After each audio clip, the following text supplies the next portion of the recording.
Hello students, welcome back to our YouTube channel. আমি discuss কৰি আছিলোঁ পৃথিৱীৰ ভূগোল।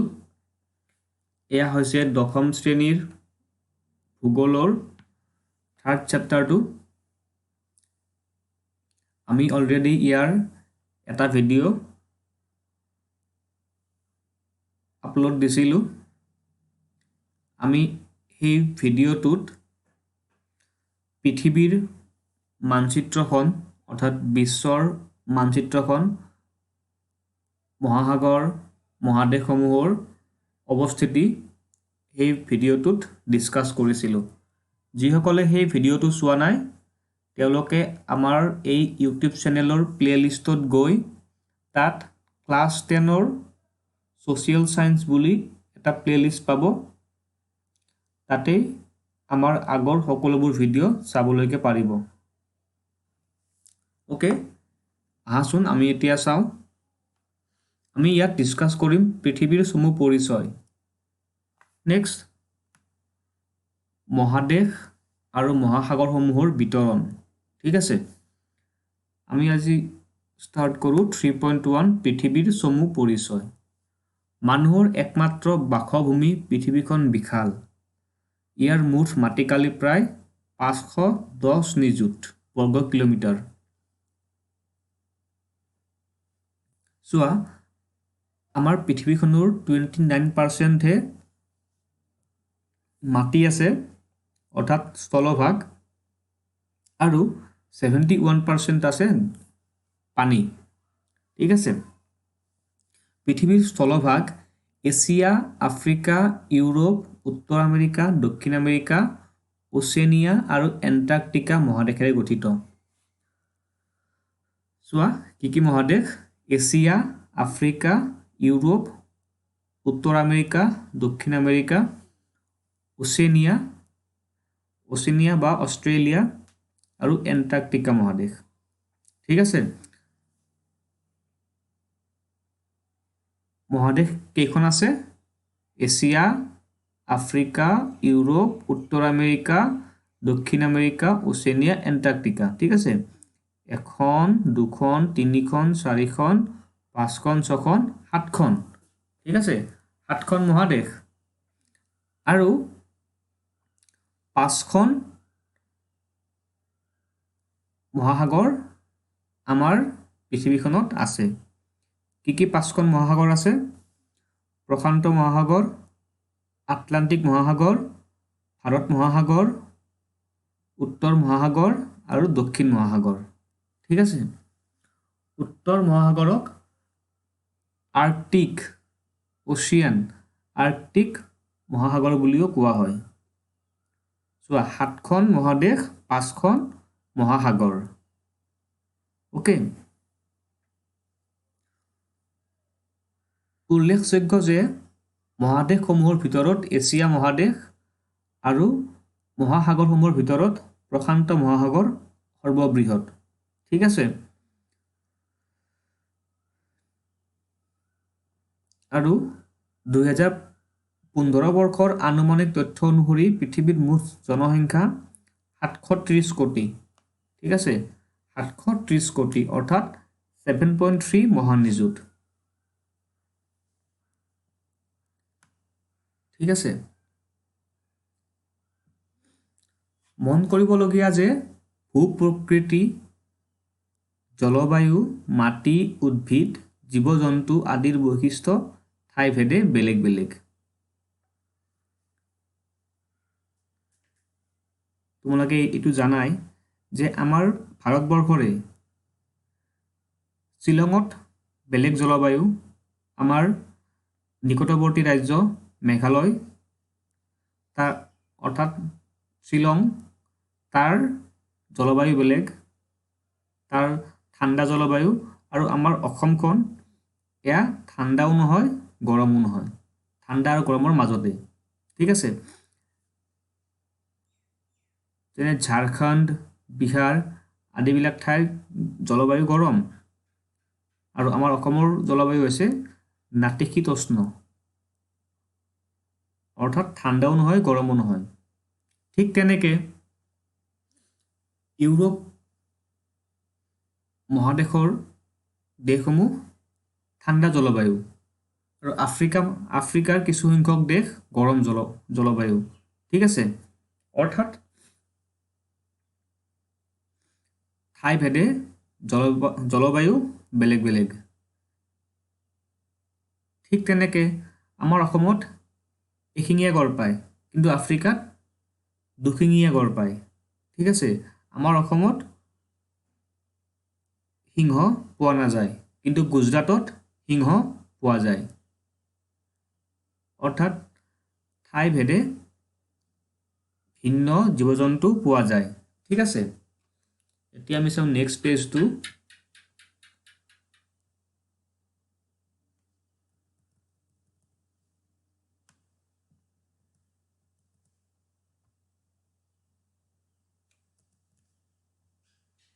মই অকণমান পেজটো জুম কৰি লৈছোঁ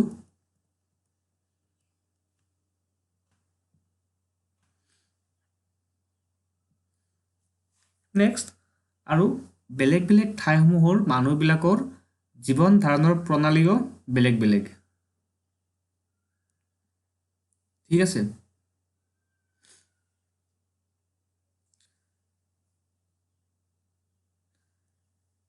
কিছুমান ঠাইত প্ৰতিকূল প্ৰাকৃতিক পৰিৱেশ কিছুমান ঠাইত প্ৰাকৃতিক সম্পদ প্ৰচুৰ আছে আৰু আন কিছুমান ঠাইত প্ৰাকৃতিক সম্পদ একেবাৰেই নাই ঠিক আছে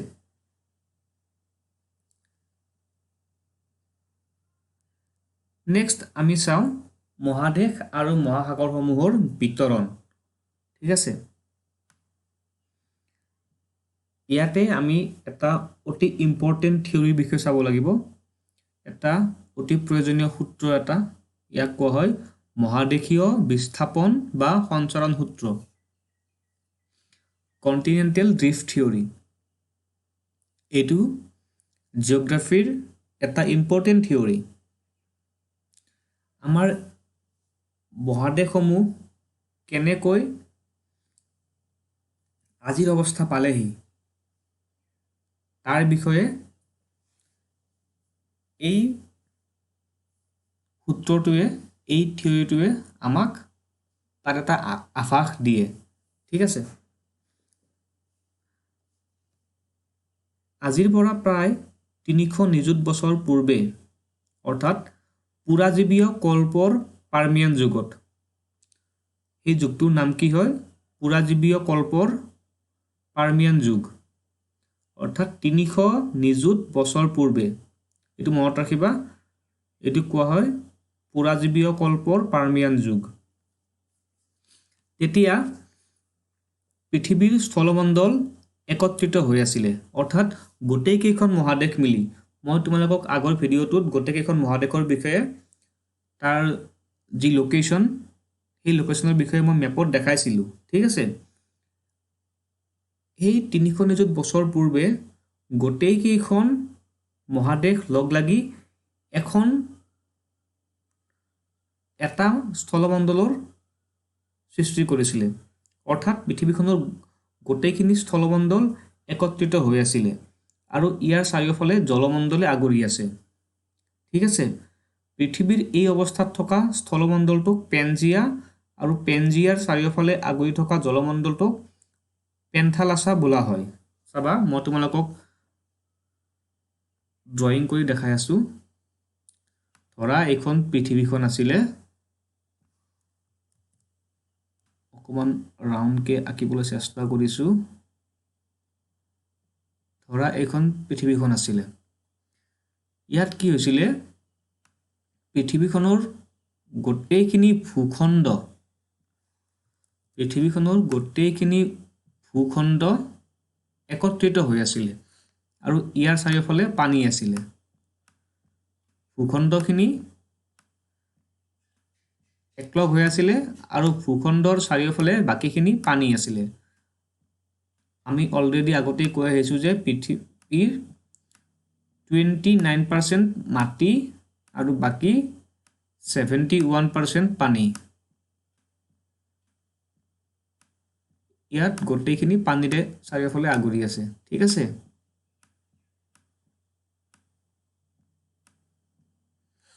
এতিয়া এই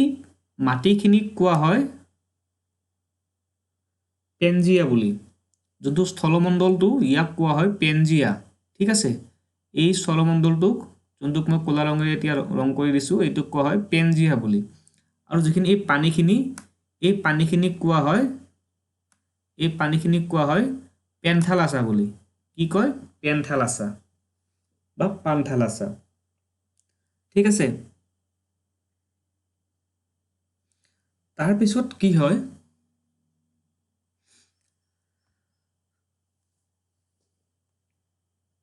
কিছুকাল অতিক্ৰম কৰাৰ পিছত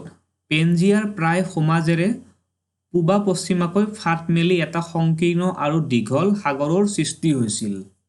চাবা কিছু বছৰ পিছত এই পেন্থালাছাত এটা দীঘল ফাট মিলিছিলে এনেকৈ এটা দীঘল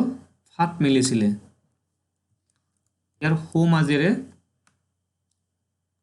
এটা দীঘল ফাট মিলিছিলে ঠিক আছে মই অকমান ভালকে ড্ৰ কৰিবলৈ চেষ্টা কৰিছো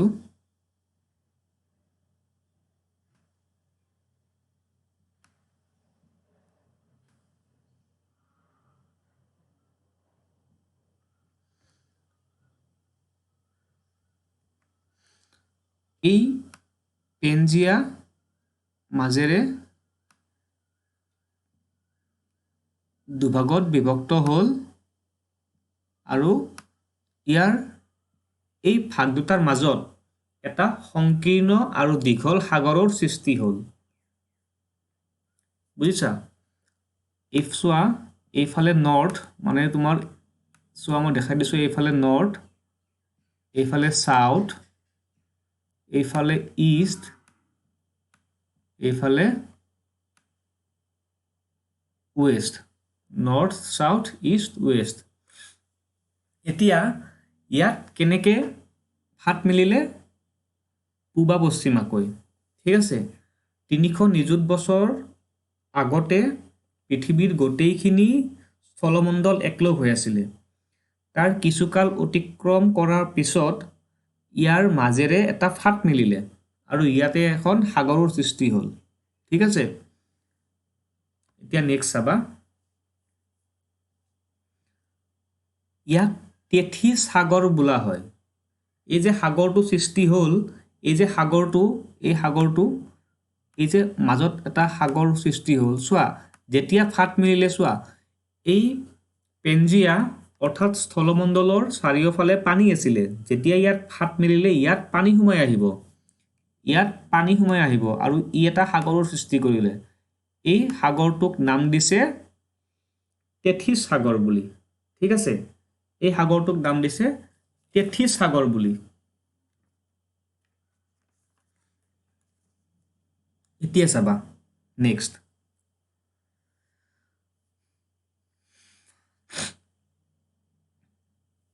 তেথিছ সাগৰৰ সৃষ্টিয়ে পেনজিয়াটোক উত্তৰা দক্ষিণাকৈ দুটা ভাগত বিভক্ত কৰিলে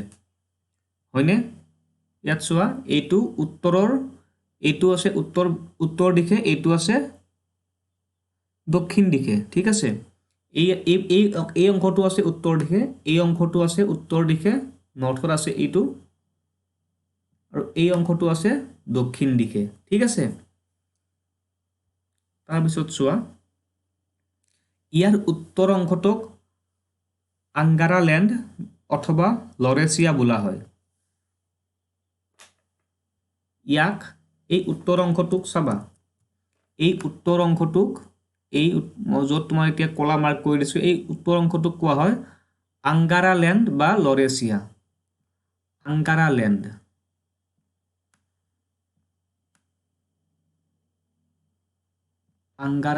বা লৰেছিয়া আংগাৰা লেণ্ড বা লৰেছিয়া আৰু এই দক্ষিণ অংশটোক কোৱা হয় গণ্ডৱানা লেণ্ড এই যে দক্ষিণৰ ফালে আছে ইয়াক কোৱা হয় গোণ্ডৱানা লেণ্ড ইয়াক কোৱা হয় গোণ্ডৱানা লেণ্ড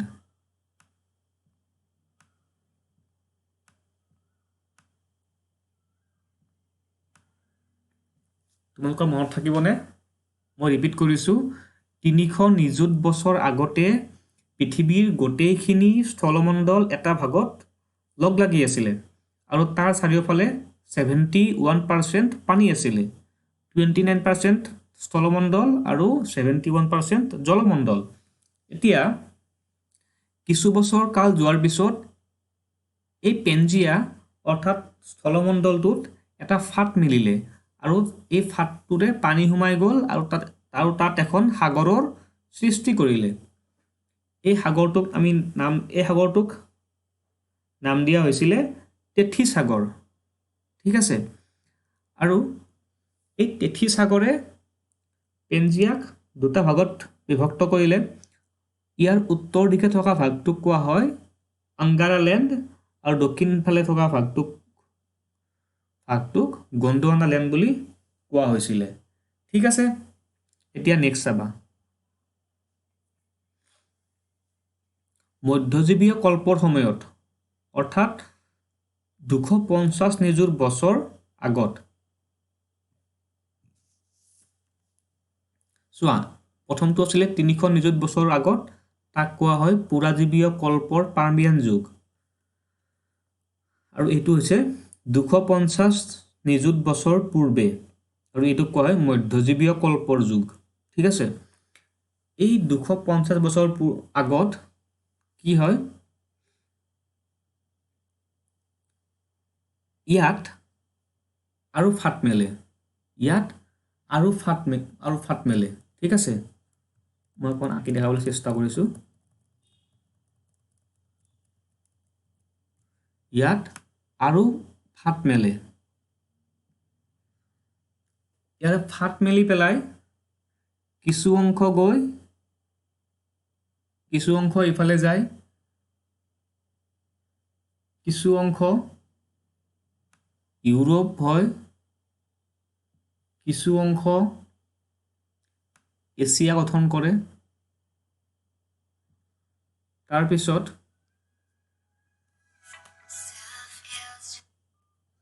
চাবা এই গোণ্ডৱানা লেণ্ডৰ আংগাৰা লেণ্ডৰ কিছু অংশ ভাগ হৈ 250 নিযুত বছৰ আগত আংগাৰা লেণ্ড বা লৰেছিয়া ভাগ হৈ ইউৰোপ এইটো হৈছে ইউৰোপ নেক্সট এছিয়া এইটো হৈছে এছিয়া আৰু এইটো হৈছে নৰ্থ আমেৰিকা এই নৰ্থ আমেৰিকাৰ সৃষ্টি কৰে ঠিক আছে এই তিনিটা হৈছিলে লৰেছিয়া বা আংগাৰা লেণ্ডৰ ফাটি পেলাই ঠিক আছে নেক্সট আমাৰ এই তলফালে যে আছিলে এই তলফালে থাকাটো এইটো আছিলে গোণ্ডৱানা লেণ্ড এই গোণ্ডৱানা লেণ্ডটো ভাগ হৈ পেলাই সাউথ আমেৰিকা অষ্ট্ৰেলিয়া চাব অষ্ট্ৰেলিয়া আছে এইখিনিত আছে অষ্ট্ৰেলিয়া বা ওচেনিয়া এইখিনিত আছে আফ্ৰিকাখন মই থুলমূলকৈ এটা জাষ্ট ৰাফ এটা আইডিয়া দিবলৈ তোমালোকক চেষ্টা কৰিছোঁ ইয়াতে আছে আফ্ৰিকাখন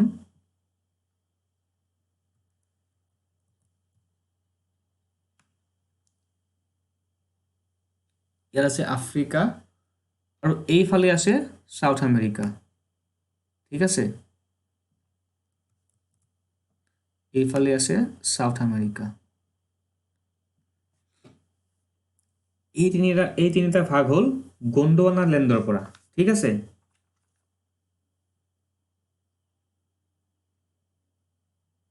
আৰু ইয়াৰ পৰাই সৃষ্টি হৈছিলে এণ্টাৰ্কটিকাৰো এণ্টাৰ্কটিকা আছে এইখিনিত ঠিক আছে মই আকৌ এবাৰ কৈছোঁ লৰেছিয়া ভাগ হৈ লৰেচিয়া ভাগ হৈ ইউৰোপ, এছিয়া, নৰ্থ আমেৰিকাৰ সৃষ্টি কৰিলে আৰু গণ্ডৱানালেণ্ড ভাগ হৈ Africa, south America, Australia, Antarctica আদিৰ সৃষ্টি কৰিলে। ঠিক আছে,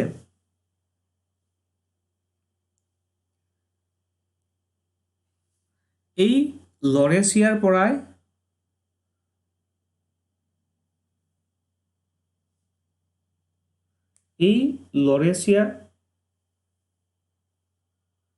লৰেচিয়াৰ পৰা ভাগ হ'ল নৰ্থ আমেৰিকা, ইউৰোপ, এছিয়া।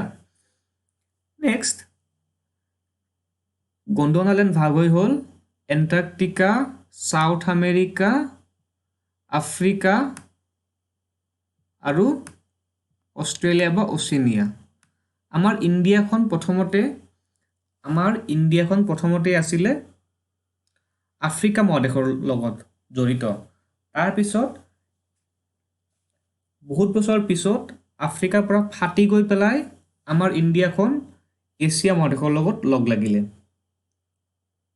ঠিক আছে, মই আকৌ কৈছোঁ, আমাৰ ভাৰতবৰ্ষখন প্ৰথমতে আফ্ৰিকা মহাদেশৰ লগত লাগি আছিলে, পিছত ইয়াৰ পৰা ফাটি গৈ পেলাই বৰ্তমান আমাৰ ভাৰতবৰ্ষখন এছিয়া মহাদেশৰ লগত আছে। ঠিক আছে, আই হোপ তোমালোকে এইখিনি বুজি পাইছা। এতিয়া নেক্সট চাবা,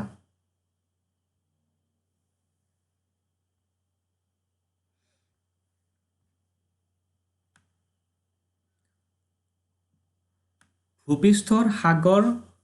মহাসাগৰকে ধৰি নদ নদী হ্ৰদ আদি পানীৰে আগুৰি থকা বৃহৎ অংশকে হাইড্ৰস্ফিয়াৰ বা জলমণ্ডল বোলা হয়। আনহাতে সাগৰ পৃষ্ঠৰ কিছু ওপৰত মাটিৰে থকা ভূপৃষ্ঠৰ আন এটা বৃহৎ অংশক স্থলমণ্ডল বা লিথোস্ফিয়াৰ বোলা হয়। ঠিক আছে, বৰ্তমান যি জলমণ্ডল আছিল সেই পেন্থালাছৰ পৰাই এই জলমণ্ডলসমূহ সৃষ্টি হৈছে। পেন্থালাছা মানে কি আছিলে পাহৰি নাযাবা, 300 নিযুত বছৰ আগতে এই যে পানীখিনি আছিলে ইয়াক কোৱা হৈছিলে পেন্থালাছা। ঠিক আছে, এই পানীখিনি আছিলে পেন্থালাছা আৰু এই মাটিখিনি আছিলে এই যিখিনি স্থলমণ্ডল আছিলে এইখিনি আছিলে পেনজিয়া। তাৰপিছত ফাট মিলি পেলাই বৰ্তমানৰ আমাৰ এই মহাদেশকেইখনৰ সৃষ্টি হ'ল। ঠিক আছে,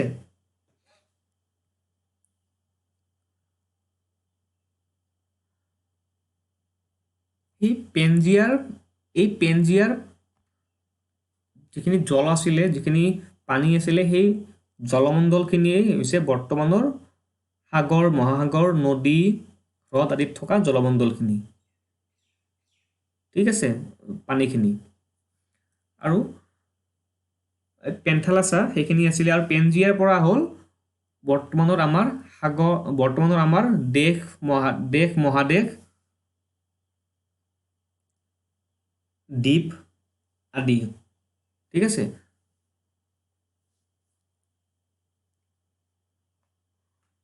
উল্লেখযোগ্য যে পৃথিৱীৰ এই বৃহৎ জলমণ্ডল আৰু স্থলমণ্ডল দুটা সুকীয়াভাৱে একেলগে থোপ মাৰি থকা নাই, অৰ্থাৎ জলমণ্ডল আৰু স্থলমণ্ডল দুয়োটা অংশই ইটোৱে সিটোক বিভাজিত কৰি মাজে মাজে সোমাই আছে।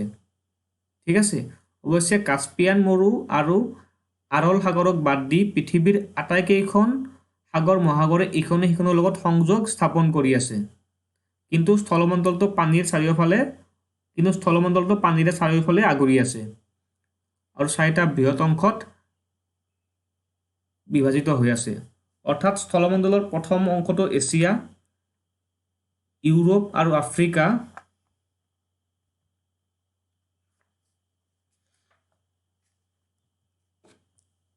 অকণমানখিনি জুম কৰি লৈছোঁ দেই।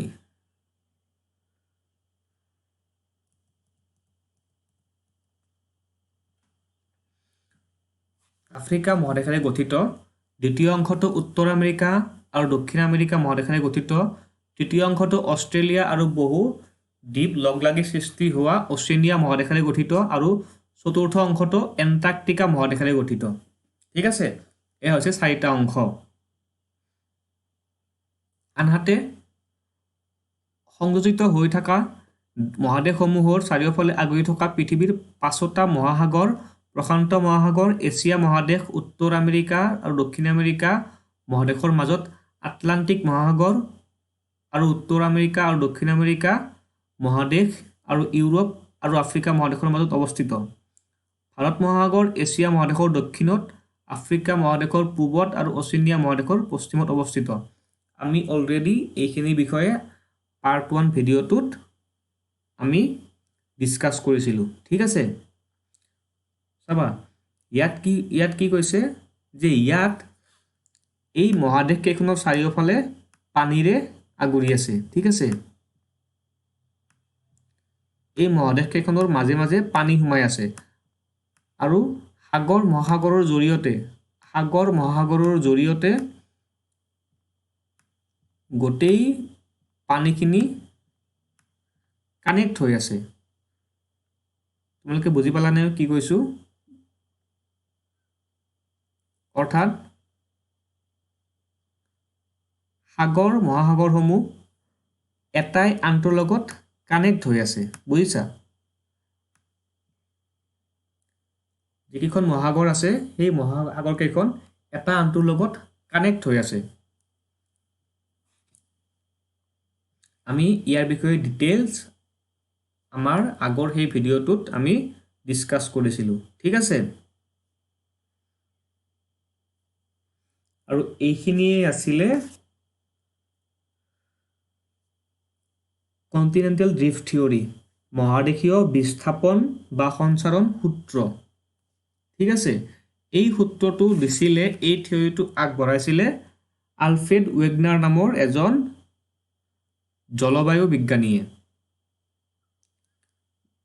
মনত ৰাখিবা এই থিওৰিটো দিছিলে আলফ্ৰেড ৱেগনাৰ নামৰ এজন জলবায়ু বিজ্ঞানীয়ে ঠিক আছে